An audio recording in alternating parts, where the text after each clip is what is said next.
ओम शांति। आज का विषय है वास्तविक शांति। ಇವತ್ತಿನ ವಿಷಯ ಇದೆ ವಾಸ್ತವಿक शांति। ಅಂದ್ರೆ वास्तविक ಅಂದ್ರೆ ಸತ್ಯವಾದದ್ದು ಶಾಂತಿ ಅಂತ। शांति ढूंढने की जरूरत नहीं, शांति आपके अंदर ही है। आपकी मौलिक स्थिति ಶಾಂತಿ की शक्ति है। ಅಂದ್ರೆ ಶಾಂತಿ ಹುಡುಕುವಷ್ಟು ಅವಶ್ಯಕತೆ ಇಲ್ಲ, ಶಾಂತಿ ನಿಮ್ಮೊಳಗಡೆ ಇದೆ। ನಿಮ್ಮ ಮೂಲವಾದದ್ದು ಗುಣ, ಮೂಲವಾದದ್ದು ಸ್ಥಿತಿನೇ ಶಾಂತಿಯ ಸ್ಥಿತಿಯಾಗಿದೆ। बाहर परिस्थिति आपके अशांत कर देगी, बाहर की परिस्थिति आपको अशांत कर देगी। आंतरिक भावनाएं भी आपको शांति की स्थिति से दूर ले जा सकती है। उदाहरण के तौर पर थकावट हमें चिड़चिड़ापन बना देती है। ಅಂದ್ರೆ ಹೊರಗಡೆದ ಪರಿಸ್ಥಿತಿಗಳು ನಮ್ಗೆ ಅಶಾಂತ ಮಾಡ್ಬಿಡುತ್ತೆ। ಕೆಲವುಗಳಿಗೆ ಹೊರಗಡೆದ ಪರಿಸ್ಥಿತಿಯನ್ನು ಸಹ ನಾವು ಅಶಾಂತವಾಗಿರ್ತೀವಿ। ಆದ್ರೂ ಒಳಗಡೆದು ಕೆಲವೊಂದು ಭಾವನೆಗಳನ್ನು ಸಹ ನಮ್ಗೆ ಶಾಂತಿಯ ಸ್ಥಿತಿಯಿಂದ ದೂರ ಕರ್ಕೊಂಡು ಹೋಗಬಹುದು। ಒಳಗಡೆದು ಭಾವನೆಗಳು ಉದಾಹರಣೆಯಾಗಿ ಯಾರ ಬಗ್ಗೆ ಉಲ್ಟಾ ಸುಲ್ಟಾ ಭಾವನೆಗಳು ಇದ್ರೇನು ಸಹ ಶಾಂತಿಯಿಂದ ದೂರ ಆಗ್ಬಿಡ್ತೀವಿ। ವ್ಯರ್ಥ ಆಲೋಚನೆ, ಕೆಟ್ಟ ಆಲೋಚನೆ ನಡೆಯುತ್ತೆ। ಮತ್ತೆ ಇನ್ನೊಂದು ಉದಾಹರಣೆ ಏನಂದ್ರೆ, ನಮ್ಗೆ ಏನಾನ ಮೈ ಕೈಗೆ ನೋವಿದ್ರೆ, ಏನಾನ ಸುಸ್ತಾಗಿದ್ರೆ ಆಗ ನಮ್ಗೆ ಒಂಥರ ಕಿರಿಕಿರಿ ಅನಿಸುತ್ತೆ, ಅಂದ್ರೆ ಶಾಂತಿಯಿಂದ ದೂರ ಆಗ್ಬಿಡ್ತೀರಿ ಅಂತ ಅರ್ಥ। स्वयं के अधिकारी बनकर रहना सीखो और शांत रहो। अपनी चेतना को अपने रूहानी रूप एक छोटे से ज्योति बिंदु स्वरूप पे केंद्रित करो, माना आत्मा स्थिति पर।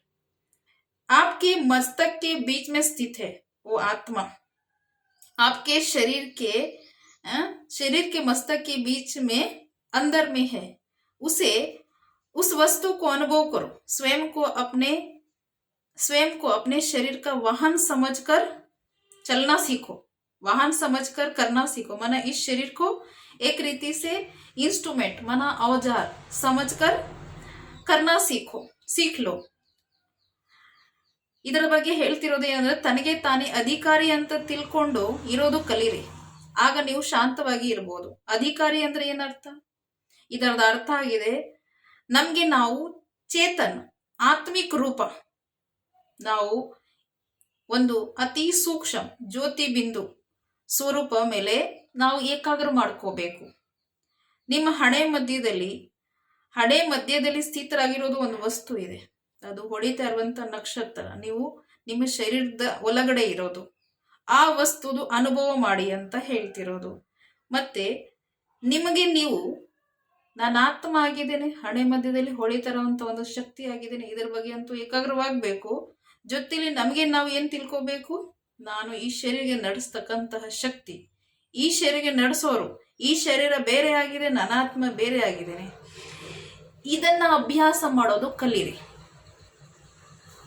इस प्रकार का अभ्यास नियमित रूप से यदि कुछ पल के लिए भी किया जाए तो यह आपको स्वाभाविक शांति की स्थिति में ले जाएगा। ಈ ತರ ನೀವು ಅಭ್ಯಾಸ ದಿನನಿತ್ಯ ನೀವು ಮಾಡ್ತಾ ಇದ್ರೆ, ಕೆಲವು ನಿಮಿಷಗಳು, ಕೆಲವು ಸೆಕೆಂಡ್ಗಳು ಮಾಡ್ತಾ ಇದ್ರೆ, ಇದರಿಂದ ಏನಾಗುತ್ತೆ, ನೀವು ಆಟೋಮೆಟಿಕ್ಲಿ ಶಾಂತಿ ಕಡೆ ಹೊರಟೋಗ್ತೀರಿ। ಈ ಸ್ಥಿತಿ ನಿಮಗೆ ಶಾಂತಿ ಕಡೆ ಕರ್ಕೊಂಡು ಹೋಗುತ್ತೆ। थकावट समाप्त हो जाएगा और चिड़चिड़ापन भी, ನಿಮಗೆ ಸುಸ್ತುನು ಸಹ ಹೊರಟೋಗುತ್ತೆ, ಮತ್ತೆ ಕಿರಿಕಿರಿನೂ ಸಹ ಅನ್ಸೋದಿಲ್ಲ, ಶಾಂತವಾಗ್ತೀರಾ।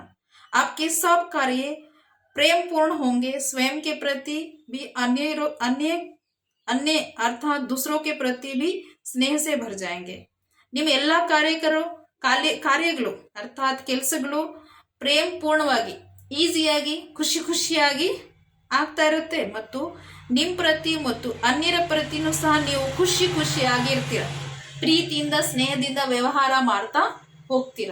ಅಂದ್ರೆ ಉದಾಹರಣೆಯಾಗಿ ಇದರದ ಸಾರಾಂಶ ಏನಿದೆ ಅಂದ್ರೆ, ಭಾವಾರ್ಥ ಏನಿದೆ ಅಂದ್ರೆ, ನಾವು ಈ ಪ್ರಪಂಚದಲ್ಲಿ ಎಷ್ಟೇ ಶಾಂತಿ ಹುಡ್ಕಕ್ ಹೋದ್ರೇನು ಸಹ ಶಾಂತಿ, ವಾಸ್ತವಿಕ ಶಾಂತಿ ನಮ್ಗೆ ಎಲ್ಲೋ ಸಿಗಲ್ಲ, ಅದು ನಮ್ಮೊಳಗಡೆ ಇದೆ। ಅದ್ರ ಬಗ್ಗೆ ಒಂದು ಉದಾಹರಣೆ ಹೇಳ್ತೀನಿ।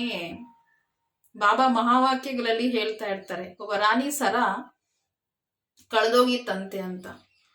ಆ ರಾಣಿ ಏನ್ ಮಾಡಿದ್ರೆ, ರಾಜ್ಯದಲ್ಲಿ ತನ್ನ ರಾಜ ಅರ್ಥಾತ್ ತನ್ನ ಪತಿಗೆ ಹೇಳ್ಬಿಟ್ಟು, ನನ್ನ ಸರ ಕಳೆದೋಗಿದೆ ಅಂತ ಇಡೀ ಊರೆಲ್ಲ ಹುಡುಕಿದರಂತೆ, ಆದ್ರೂ ಊರೆಲ್ಲ ಸಿಕ್ಕಿಲ್ಲ। ರಾಣಿ ಹೋದಾಗ ಕಣ್ರಿ ಮುಂದೆ ಆ ಸರ ಅವ್ರ ಕತ್ತಲೇ ಇತ್ತಂತೆ ಅಂತ। ಸೇಮ್ ಅದೇ ತರ ನಮ್ ಕಥೆಯಾಗಿದೆ। ನಾನು ಆತ್ಮನಾಗಿದ್ದೇನೆ, ಇಷ್ಟು ದೊಡ್ಡ ಶರೀರಕ್ಕೆ ನಡೆಸ್ತಕ್ಕಂತಹ ಶಕ್ತಿಯಾಗಿದ್ದೇನೆ, ನಾನು ಆತ್ಮದಲ್ಲಿ, ಅದು ಹಣೆ ಮಧ್ಯದಲ್ಲಿ ಇರುತ್ತೆ, ನಾನು ಆತ್ಮದಲ್ಲೇನೆ ಶಾಂತಿ ಇದೆ, ಆ ಶಾಂತಿ ಹುಡುಕೋದು ಕಲೆ, ತೆಗೆಯೋದು ಕಲೆ. ಶಾಂತಿಗೆ ಬಿಗದ ಕೀ ಮೆಡಿಟೇಷನ್ ಆಗಿದೆ, ಧ್ಯಾನ ಅಂತ ಹೇಳ್ತಾರೆ. ಆತ್ಮ ಬಗ್ಗೆ ಕಾನ್ಸಂಟ್ರೇಟ್ ಮಾಡೋದು, ಏಕಾಗ್ರಚಿತ್ತವಾಗೋದು ಅಂತ. ಇದರಿಂದ ಏನಾಗುತ್ತೆ, ನನ್ನಲ್ಲಿರೋದು ಶಾಂತಿ ನಾವು ಎಲ್ಲಿ ಹೊರಗಡೆ ಹುಡುಕ್ತಾ ಇದೆ ಅದು ನನ್ನಲ್ಲೇ ಅನುಭವ ಸ್ಟಾರ್ಟ್ ಆಗುತ್ತೆ.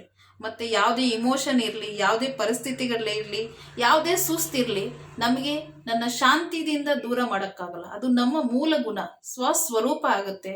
ಮತ್ತು ಪ್ರತಿಯೊಂದು ಕಾರ್ಯದಲ್ಲಿ ಶಾಂತವಾಗಿ ಇರ್ತೀರಿ, ಶಾಂತಿಯಿಂದ ವ್ಯವಹಾರ ಮಾಡ್ತೀರಿ, ಮತ್ತು ಪ್ರತಿಯೊಂದು ಸಂಬಂಧ ಸಂಪರ್ಕದಲ್ಲಿ ಶಾಂತಿವನ್ನ, ಪ್ರೀತಿವನ್ನ ಹಂಚ್ತೀರಿ.